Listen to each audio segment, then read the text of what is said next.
I can... Oh no, he's broken it. Oh. We're talking Metaverse right now. Ben, stop trying to shoot me. I'm trying to do a podcast. I bought 2 Oculus Quests because I was sitting there thinking to myself, there's all this talk of Metaverse and NFTs. It's like talking about having a TikTok strategy without... Ben, what are you doing? Did it look good? No, it doesn't look good. I'm trying to do something for the viewers that are going to care on your YouTube, and you're trying to do the robot.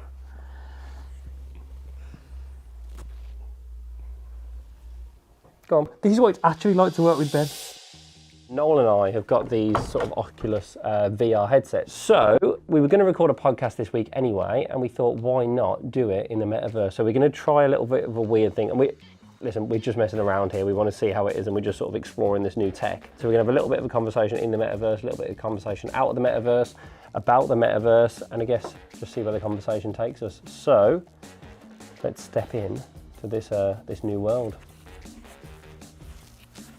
And do you know what else, James? The cool thing about the Metaverse is when you're in it, you look really cool in the real world, as you can see. This is perfect. The first ever podcast in the Metaverse. I don't really know what to do.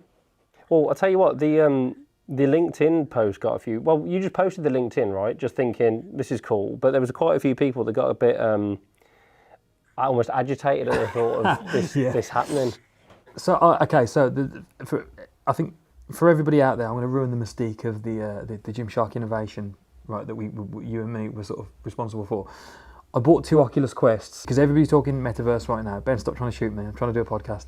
I bought 2 Oculus Quests because I was sitting there thinking to myself, there's all this talk of Metaverse and NFTs. It's like talking about having a TikTok strategy without... Ben, what are you doing? Did it look good? Yeah, no, it doesn't look good. I'm trying to do something for the viewers that are going to care on your YouTube, and you're trying to do the robot.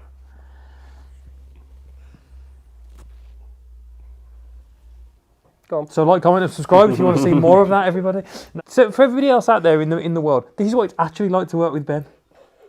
What does that say? Metaverse. Ben is in the Metaverse. Yeah, and then little S and then yes, congratulations. Anyway, go on. Really good work. Okay, back to the story. Thinking about the Metaverse, thought we'd better hang out in there. Bought 2 Oculus Quests, slung one at Ben, and then called him the next night and said, let's have a meeting in the Metaverse because I found this app that can do it. So it was about 10 o'clock at night, something like that. I was sat at my kitchen desk, you were sitting wherever you were at your desk.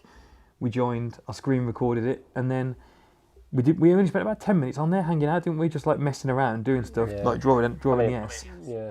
And then I literally chopped it together myself in Final Cut, threw it up on LinkedIn the next day, and LinkedIn just went absolutely ridiculous, like everybody talking about it. But yeah, like you said, there's like a split opinion on this, isn't there? Some people are like, sort of probably like us, like, wow, this is the future. And then there's some comments on there which are like, no, hard pass from me, thanks. I'd rather see my family in real life. And it's almost like, yeah, listen, we weren't saying that you don't have to see anybody in real life ever again. This is just, an interesting sort of evolution of meeting people on the internet or whatever. And it is different. I mean, I'm sure, listen, when you're on Zoom, you're speaking to real people, so it is different, isn't it? But you can imagine what this will be like when it can get to that like level. If you can get to almost photorealistic graphics in this world, you would have a struggle to tell whether you're almost in this world or the real world at times.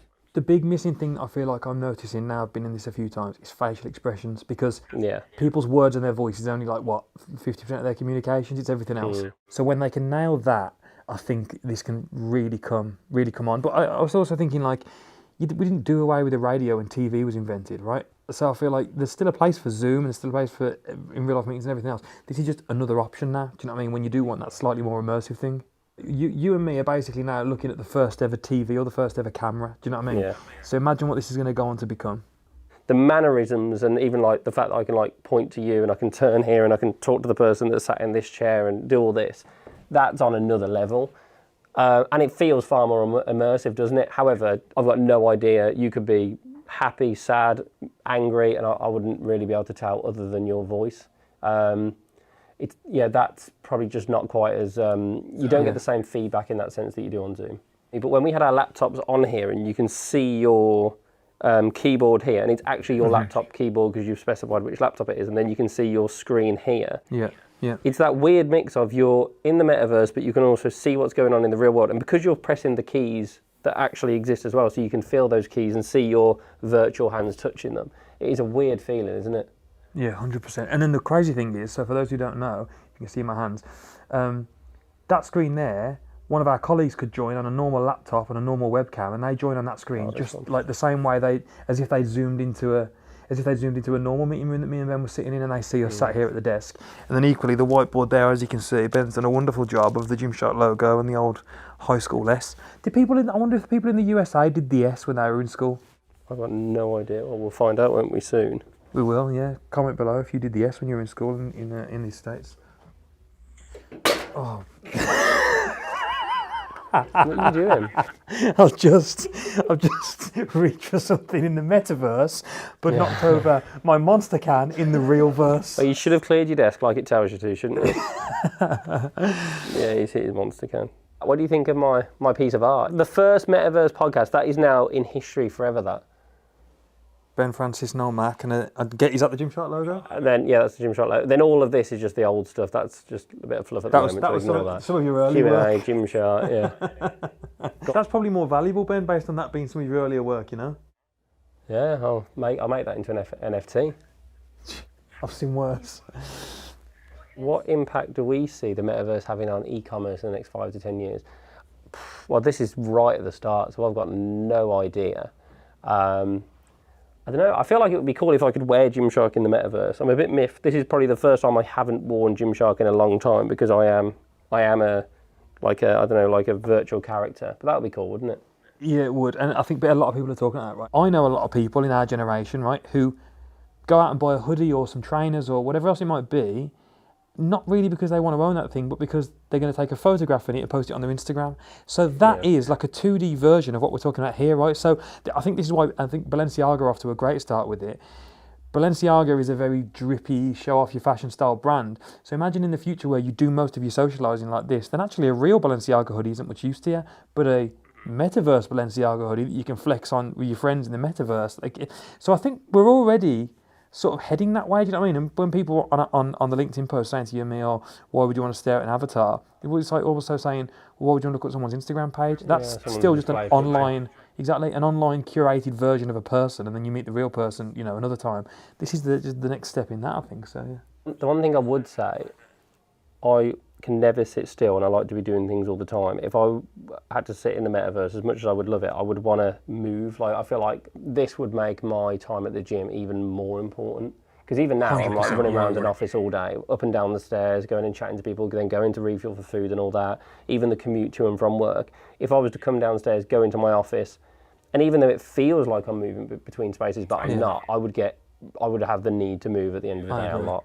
I think you'd end up going like hard left, hard right. Do you know what I mean? Yeah. So like hard left for your work, which is sitting with these goggles on, talking to people like this, and then hard right would be like, right, I'm going to go out and run a marathon now because I'm like a caged bird almost. Do you know what I mean? So, yeah. I remember you and me having a conversation early on to be like, whoever owns the metaverse first, do you know what I mean? Whoever has the most dominant metaverse is the player. Do you know what I mean? When you think Ask Jeeves, Yahoo, and then what happened with Google. Do you know what I mean? Whoever creates not a metaverse but the metaverse is going to be the one that runs away with it. Well, I found out that these are subsidised by Meta, Facebook. So they're making them cheap on purpose. Exactly. So I don't know about a loss. Maybe they're breaking even. I'm not sure, because obviously once you're in the Oculus, then you're straight into the metaverse. Do you know what I mean? Rather than going and getting equipped for somebody else's. So that makes loads of sense. So this for me feels like a really early land grab / like trying to get that first mover advantage quickly, and I think it's working as well. Too right. Everyone, Ben's doing his Doctor Strange impression to me. It's like a Dragon Ball Z Kamehameha. Oh, sorry, I got confused. I'll make sure I don't make that mistake again. Like, imagine getting fired by an avatar. Actually, that'd be sad, wouldn't it? We did say this is one for firsts. I need to do some more first. So we've done the first Gymshark logo. It was the first podcast. Yes. I want to do the first robot, which I've done. You've done the robot. Good work, mate. Yeah, great. First Dragon Ball Z Kamehameha. So yeah, we need some more Metaverse first. The Meta-firsts. Meta-firsts. As the Chief Brand Officer, I feel like it was only right that I branded this little segment. Number one, what was our first one that we did? I've done loads of stuff. The S. It was the first S. The Gymshark logo. Signature. Oh, so it was this podcast, right? The podcast, the first ever podcast. We should make a t-shirt that says the Meta-firsts on it. Does that mean we are the Meta-firsts? Yeah, like a band. Ladies and gentlemen, we are Ben Francis and the Metaverse. Do we have any more Metaverse? I did the robot. No, we're not counting the robot. Can we high five? Hold on. Oh no, I can't even see my hands for some reason. I think it's No, because you've got my the pen, so you can't do both. Yeah. No, that didn't work. Basically, we've come up with you can do the S and a terrible podcast that nobody wants to watch because it's so scatty. Someone will watch this. As long as one person watches this podcast, then we are the first podcasters in the Metaverse. By the way, does that mean we'll have as many followers as Joe Rogan? I think it does, yeah. I think that's how it works. What do they call it? First mover advantage? Yeah. First movers, stick our little flag in the ground. There you go. You and me are the Armstrong and Buzz Aldrin of the Metaverse. What is it? One small step for man, one great step for mankind. Yeah, I think pretty sure that's it, yeah. What is it? The first ever Noughts and Crosses winner in the Metaverse. We've got our flag in the ground. We've done the podcast. We've done a Noughts and Crosses. That's it, ladies and gentlemen. The first ever podcast in the Metaverse. And now we're going to wander over to the podcast studio and finish this off in the real world. Mate, this is so realistic. It's like you sat right opposite me. It's amazing, isn't it? Yeah, man. So here we are back in the real world now, and we're going to probably just spend a little bit more time talking about the Metaverse and our thoughts and experiences in it so far. If it became like a word to me, like Metaverse, I just thought like, I don't know, it's really weird. We're all talking about it, and it was strange that we hadn't tried it. I didn't have a clue what it was. I'd used VR because when we first did this office, we had that little VR section, didn't we? Rift, that and was, But I don't know, it didn't really feel. It was all right. We had a few games on it, and it wasn't. You could see it was cool, but it wasn't like now. It's that. I feel like it's got to the tipping point now where the software is good enough for you to really have a view of where it's going to go. Yeah, that felt for me back then like a glorified Nintendo Wii. Yeah. And I kind of thought that was what it was still going to be like. But these things are just next level, and the fact you can buy. People on LinkedIn were saying like, oh, you're going to have to buy thousands of pounds worth of hardware for that, and it was like, no, £300, and you don't even have to use those bits. It's literally just this. Yeah, and I thought you'd have to be plugging it into all sorts of things. Everybody asks that, don't they? Charge it on the USB-C and just run with it. It's great. Everybody who's asked us about it in the office has been like, what do I tether it to? Is it my PS5? Is it my Xbox? And no, it's literally everything's in that, which is pretty wild. Yeah, it's great. And then, I mean, if you fast forward. When the graphics improve, and I'm sure there's plenty more things that they can do with it as well, you can really see how it'll become. I mean, it's an immersive experience anyway, but it'll be on another level. I was thinking, when it gets to like the incredible level of realism, have you seen those tests that they do where you think it's your leg and they knock on your leg and they're not actually knocking on your leg, they're knocking on a fake leg and you can feel it? It makes me wonder if you can get to that in the Metaverse. It'd be a bit weird, wouldn't it? And I read that they've taken out some sort of patent, or that they designed some sort of band that goes around your wrists, so that none of this is necessary, because they'll pick up like electronic signals to your hands to be able to see what your hands are doing in like real time. It's wild. Our kids are going to say it's mental that you played games on TVs and like big screens, and I mean, remember the big tellies that we had were like the curved screen. They would go back like 2 feet. Now, when we have kids, our kids will literally be gaming in the Metaverse for their lives, right? Yeah, they'll be struggling to differentiate between, you lot went outside to play football. Yeah. We just do it standing in the living room. But what's interesting for me was on LinkedIn, the way it divided opinion as well. You had people going, I think I had 1,000 people share it like, wow, this is unbelievable. But I had just as many people being like, not for me, never doing this. Do you know what I mean? Which is interesting. I get it, but it's not like, we're not saying we are now going to leave this real world and go and live in the Metaverse. It's just something that you just sort of use when it makes sense. I can see for gaming it's going to advance rapidly. Yeah, wow. Even for our meetings, like, 'cause the first thing that we think is we've got offices obviously in all over the world, Mauritius, Hong Kong, the States, the UK, and you think, is there any way that we can use this to better immerse the offices? At the moment, with workrooms, because it doesn't capture emotion or your face, it doesn't really, I mean, it's cool, but I would probably still lean on Zoom for the time being, but you can see you're only far away, you're only 2 or 3 steps away from this being a truly immersive experience. And I think Gary said this, right? So I'm paraphrasing Gary, but I remember him saying, like, when it comes to NFTs, there was a point where people were saying, I'm not putting my credit card details on the internet. You know what I mean? When we were kids, or oh no, don't get a webcam, or things like that, and they were quite distrusting. You know what I mean? And now we laugh at our parents for that sort of attitude because, well, e-commerce business, right?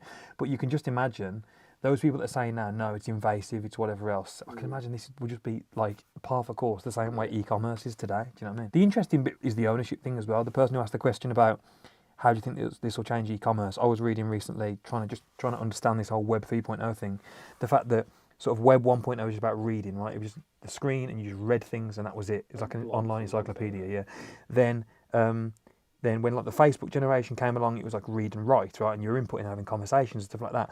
And now with Web 3.0, we're moving into read, write and own, right? And you're owning things in that metaverse. Like, that is wild that you and me would log in there and I might invite you to my living room where I've got a IKEA sofa. A little fire on. Yeah, Gymshark hoodie. And I've paid for those things the same way I would in the real world. It is crazy. So I obviously absolutely love the metaverse and I can see that is going to be the future. And I think fast forward 10 years, both me and if we have kids at some point, they will be living within it. If I was in there, it's weird because you jump in between these different rooms, right? So it feels like you're moving, but physically I'm not moving. If I was in there all day, by the end of the day, I'd feel like a dog that needed a walk. Do you know what I mean? Like, I'd have so much energy. I'd be bouncing off the walls. The gym's important to me anyway. I work here. We work here every day. I'm running up and down the stairs, walking around, chatting to people, sort of burning calories and using energy. If I was in there and I was more static, the gym would probably be even more important to me then than it is now, I'd say. I look on my Whoop when we were working from home at my sort of resting metabolic rate, and it was so low compared to just being in the office and, like you say, walking around, going up and down stairs, stuff like that. So it's going to get even worse with this stuff. But that could potentially pose like an advantage to us in the future, right? Because it might be that people are sort of doing a medium amount of activity now, but in the future, if their work is 8 hours sitting with one of these on, like you say, after that, you're going to want to get in the gym, you're doing CrossFit, swimming, running, whatever it might be. You're going to have to be more purposeful with your active time because, like you say, you're not burning those calories just through the day. Yeah.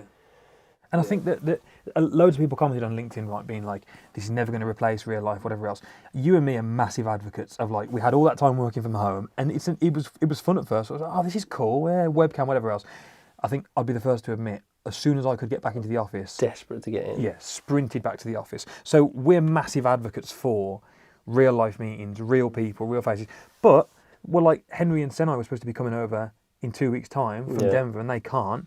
This could definitely be a super viable replacement that's a step closer than Zoom is. So I don't see it as replacing anything. I see it as like this path from phone call almost, or email then phone call, and so, do you know what I mean? You're getting more and more immersive. The final stage of which being sitting opposite each other, reading facial expressions. This just feels like one step before that almost, you know what I mean? Yeah. 4 pillars of our business, right? Hardware, software, content, and IRL.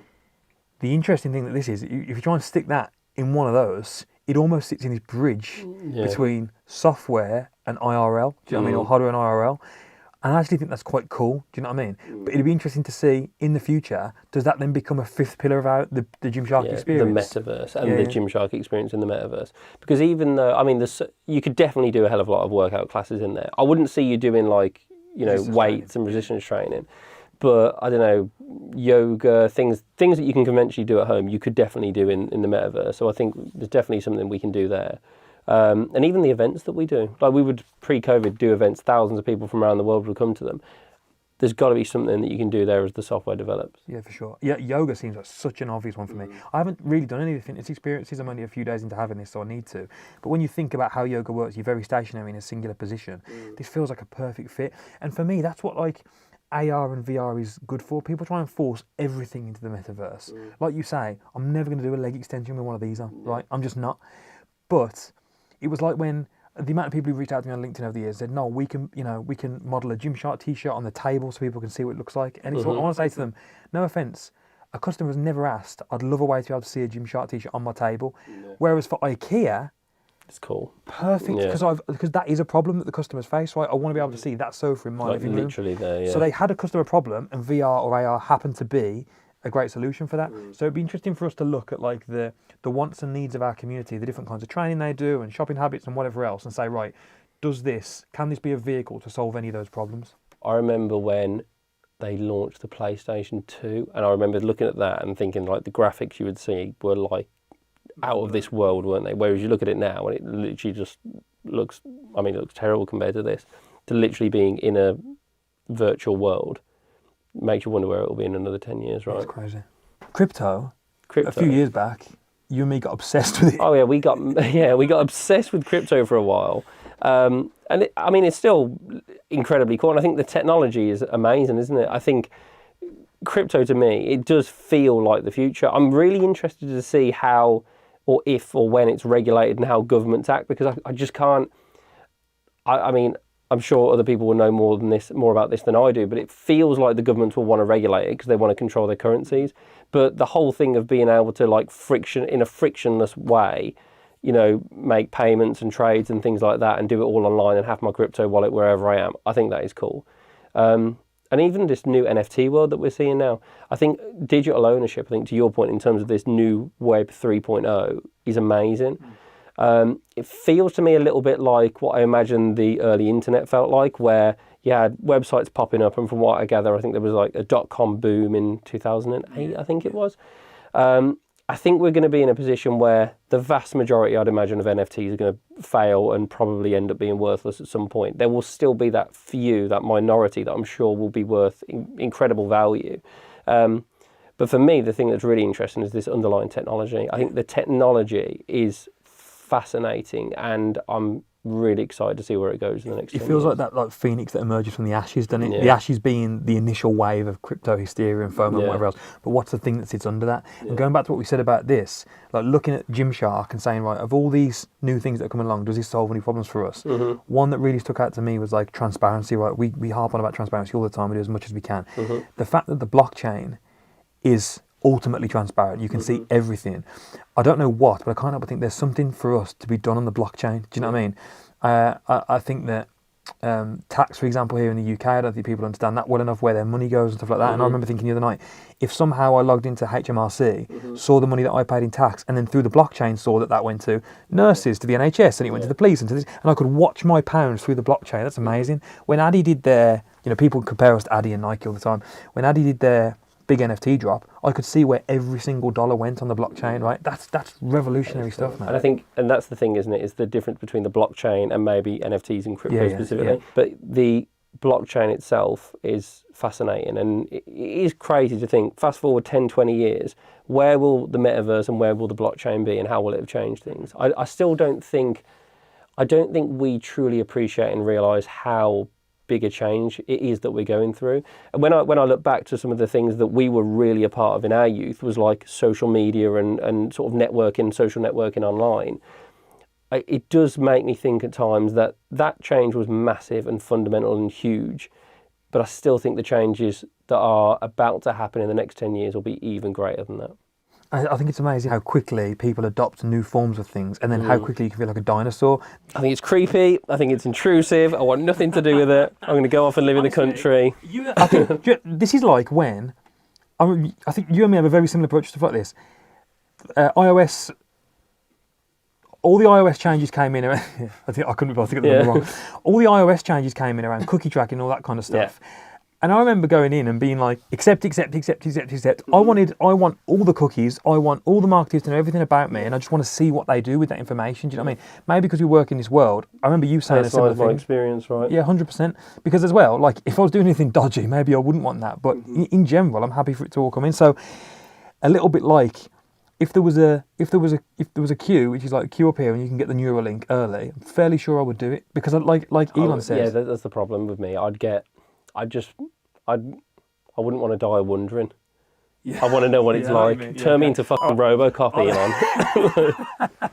I'd let you go first, then I'd get it. But yeah, like he said on Rogan, I already have access to all the world's information right here in my hand, and I've got this thing in my hand 24 hours a day, right? Mm-hmm. So all he's doing really is removing this link and putting it in there. Obviously, there's going to be privacy things to think about and how he handles that and all that kind of stuff. I've got nothing to hide, Elon. There you go. There you go. Elon, if you're listening, Ben's got nothing to hide. I'll do the beta. Big clunky thing on the side. Like this all the time. No, you're right though. It will be cool. We're going to get there. It's just a matter of I'm just such a believer in what he does. For me, he's such a catalyst for change. Yeah. His attitude I remember somebody saying to him, what if the big automotive manufacturers beat you to the punch? In other words, Mercedes, the VAG group, whatever else, come in with more money than you have and beat you to electric cars. And he said, well, then I still hit my purpose, right? Which was to get every car on the road electric, whether I do it or whether I light the fire under everybody else that does it. Yeah. And I just think having such a maverick and somebody who's willing to push boundaries like that, like a challenger brand out there lighting fires under people, I absolutely love that. Love it. So that was the first ever podcast in the Metaverse. There was a few more Metaverse in there too. Is there anything else that you want to see us talk about? Have you got any questions? Anything else you want to see us discuss? Comment down below, and please don't forget to like and subscribe. If you want to see more of Ben talking like an actual human and less like a robot, comment that below as well. Hey guys, Noel here. So me and Ben were just talking and we decided that we're going to choose one comment from Instagram, one from LinkedIn and one from YouTube. Best comment meaning could be funny, could be really interesting, could be thought-provoking, it could be you pitching a business idea. We're going to pick our favourite comment across those platforms. We're going to send you an Oculus headset and you can hang out with us in the Metaverse. Do what you want with that meeting with us. You can just talk meta and hang out, high five, do the robot like Ben does, or pitch a business idea, entirely up to you. But we'd love to have some really, really interesting Metaverse meetings. So like, comment, subscribe, and let's see those great comments below. Thanks, guys.